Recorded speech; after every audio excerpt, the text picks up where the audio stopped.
Seja bem-vindo às Conversas na Eclésia. O tema em destaque de hoje é a pastoral penitenciária. Para falar sobre esta temática, tenho comigo o Padre Paulo Figueiró, que é assistente espiritual e religioso numa cadeia da Guarda.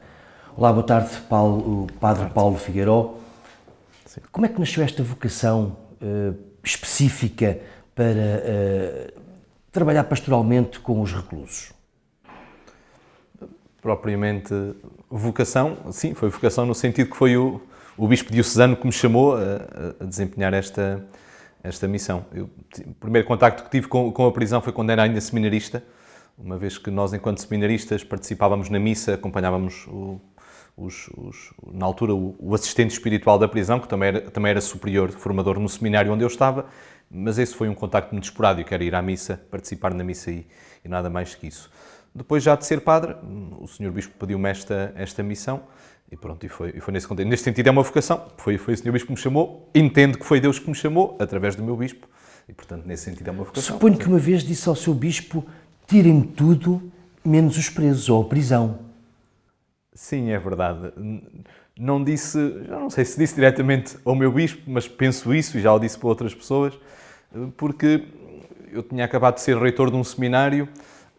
Depois, quando regressei portanto, fora da Diocese, quando regressei à Diocese, o Sr. Bispo pediu-me esta missão e, de facto, depois fui-lhe tomando o gosto, digamos assim. Fui percebendo que a minha missão, ao princípio, fazia-me confusão, mas depois fui-lhe tomando o gosto e de tal forma que me sinto que quase que é ali a essência do ser padre, de alguma forma realiza-se ali, junto dos últimos, digamos assim, da sociedade. Os pobres dos mais pobres. Os pobres dos mais pobres, aqueles que não têm voz, que não têm vez na sociedade, porque a sociedade também não lhes dá essa oportunidade muitas vezes.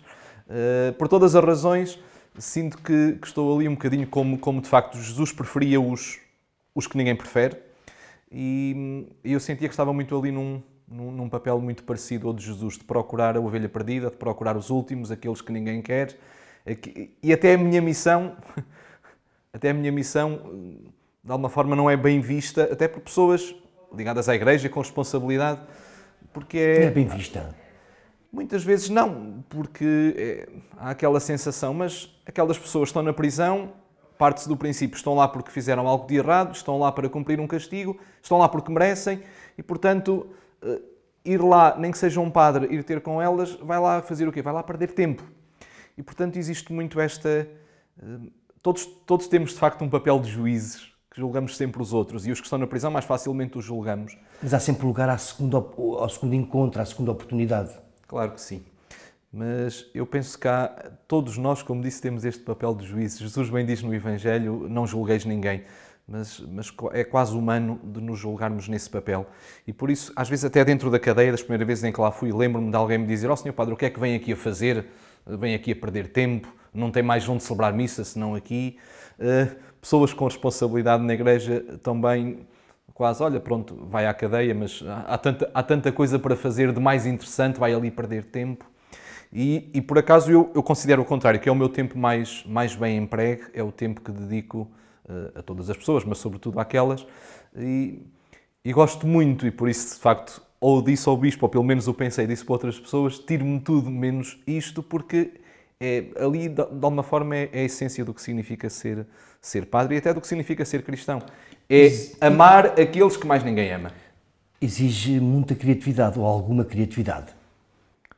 Exige alguma criatividade, sim, porque no fundo é o desejo de servir aquelas pessoas, de as ajudar a reintegrar-se na sociedade, a recuperar-se como pessoas, a converterem-se e, portanto, o desejo de os servir, de facto, estamos sempre à procura e pedir ao Espírito Santo que nos ajude a encontrar os instrumentos e a maneira correta de ajudar aquelas pessoas, concretamente. Tem episódios, suponho eu, fortes.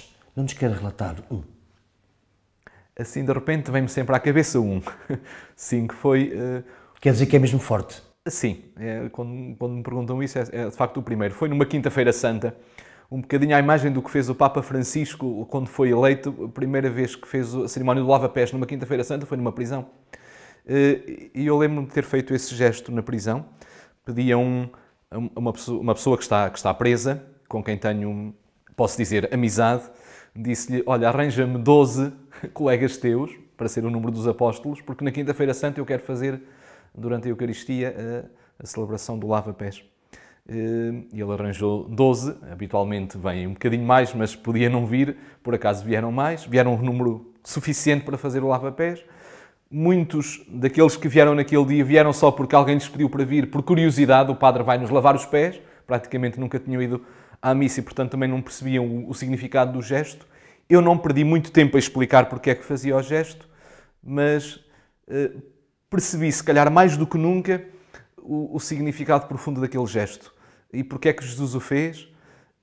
Porque me lembro que quando fiz aquele gesto, comovi-me a fazê-lo e senti que até aquelas pessoas que praticamente nunca tinham vindo à missa e não estavam familiarizados com o gesto, também ficaram sensibilizadas. Perceberam que aquele gesto não era só um gesto de lavar os pés, alguém tem os pés sujos, era muito mais que isso. Acho que é um gesto que fala por si. E por isso, olha, assim, de repente, da pergunta que me faz, o que me vem à cabeça é isto. Não é uma coisa muito significativa, se calhar, para quem me está a ouvir, mas para mim, pessoalmente, enquanto padre, foi um gesto que me tocou muito. Sim. E depois cria-se laços também de proximidade com estes reclusos. É quase como um membro da família. Sim, de facto não nos podemos esquecer de uma coisa. Quem está na prisão, seja por que motivo for, claramente pela sociedade é abandonado. Muitos deles são abandonados até pela própria família. E, portanto, muitas vezes eles não têm nenhuma referência, nem dentro nem fora da cadeia. E um padre, um assistente espiritual, acaba por ser muitas vezes a única pessoa a quem eles podem recorrer. Uma pessoa que sabem que podem confiar, com quem podem contar, partilhar a sua história. Se precisam de alguma ajuda, até material, se calhar não têm mais ninguém, como disse, nem família, e por isso lembram-se, há ali um padre, talvez ele me possa ajudar.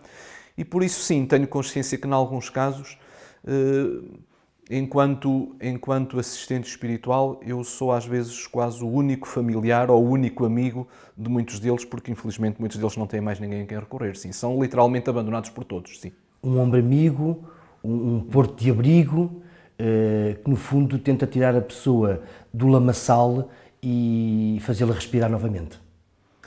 Sim, eu lembro-me que a primeira vez que fui nomeado assistente espiritual, lembro-me de participar num encontro nacional como este, que está aqui a ser realizado, e um padre que infelizmente já faleceu, o padre João, que era na altura o coordenador nacional, lembro-me de ouvir uma frase a ele que me marcou sempre e que me tem marcado também como assistente espiritual. Ele dizia: cada ser humano é maior do que a soma das suas ações e que a soma das suas ações erradas, dos seus pecados. Nós somos maiores do que os nossos pecados. Ainda há pouco um colega recordava aquela frase de São João: Deus é maior que o nosso coração. E no fundo a nossa missão é recordar isso também a cada pessoa, a cada pessoa que está privada da liberdade, que está na prisão, que independentemente de tudo aquilo que tenha feito, acreditar que essa pessoa pode ser recuperada, porque Deus continua a amá-la, porque Deus, como Jesus disse, não veio para os justos, para os perfeitos, e nenhum de nós o é, mas veio para os pecadores, e por isso veio para eles e veio para mim. E eu sou um pecador exatamente como eles, nem sou mais nem sou menos, ou se calhar até sou mais do que todos os que estão ali. E eu só lhes, no profundo, procuro transmitir com a minha presença, ser um sinal disso mesmo, de que toda a gente tem direito a uma segunda oportunidade, toda a gente que errou tem direito, porque Deus dá esse direito, a recuperar-se como pessoa, a reiniciar a vida. E eu estou ali, no fundo, a ser um instrumento de Deus, espero, e também gostaria de ser um instrumento da sociedade, pelo menos daquela parte da sociedade que acha que aquelas pessoas têm direito a ser reintegradas, e para mim todas têm. Já criou laços na prisão, se calhar alguns dos reclusos agora são ex-reclusos, tornaram-se amigos? Houve relacionamento pós-saída? Com alguns sim, alguns que já cumpriram a sua privação de liberdade, a sua pena, já estão cá fora, uns mais integrados, outros menos, mas estou-me a lembrar de alguns, de uma pessoa em concreto, está muito bem integrada na sociedade. E sim, continuamos a ter algum contacto telefónico, pelo menos, e com algumas pessoas até mais do que telefónico, contacto pessoal, E sim, com algumas pessoas é possível isso, e quando isso é possível, obviamente que humanamente também é gratificante. Sim. O que é que sente quando vê uma pessoa, quando lhe abrem a porta das grades e vê a pessoa novamente em liberdade? E sentir que ele conseguiu recuperar? Valeu a pena? Senti que naquele caso a prisão cumpriu o seu objetivo, ajudou aquela pessoa a recuperar-se e a reintegrar-se. Quando a vejo cá fora, experimento um bocadinho daquela alegria, na minha dimensão, daquilo que Jesus também diz, que há mais alegria no céu por um pecador que se arrepende do que por um justo que nunca precisou. E, portanto, quando encontro alguém que cometeu supostamente um erro na vida, que assume esse erro, que está arrependido e que encontrou dentro de si e à volta dele recursos para poder recomeçar a vida, obviamente que isso, como padre, me dá uma alegria, uma felicidade muito grande. Mas o assistente espiritual e religioso não se limita só às celebrações, ou também tem outros espaços para diálogo, para atividades com os reclusos? Sim. Para além da celebração em si da Eucaristia, há outros momentos da semana, concretamente um dia na semana, em que eu me disponibilizo para passar uma parte do dia na prisão, para ouvir as pessoas que querem vir falar comigo, seja através do sacramento da confissão, para confessar, seja para conversar, porque vêm ter comigo para me pedir alguma ajuda, para desabafar, para o que for. E, portanto, sim, para além do momento celebrativo, o momento em que vou celebrar a Eucaristia, há esse momento também na semana de atendimento, digamos assim, e depois, juntamente com um grupo de voluntários, de leigos voluntários que também fazem parte, temos outras atividades de cariz mais humano, de ajuda, sim, também económica àqueles que não têm, de possibilidade de ajudas cá fora até na reintegração na sociedade. Isto é, existe um grupo de leigos, de voluntários católicos, que colaboram nesta assistência espiritual e, portanto, para além da parte celebrativa, estritamente do sacramento da Eucaristia ou da confissão, existe depois todo o outro lado humano que procuramos fazer, juntamente, como disse, com esses leigos. E durante este período pandémico, sofreu um bocadinho também com eles, com eles, neste caso, sabendo que eles estavam lá sós e não podiam ter a companhia do padre amigo? Eu sofri.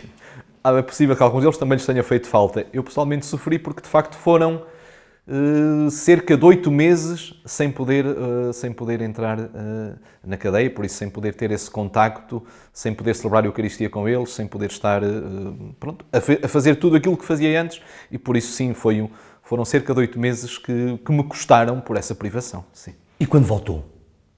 Pois, naturalmente, foi uma alegria poder reencontrá-los.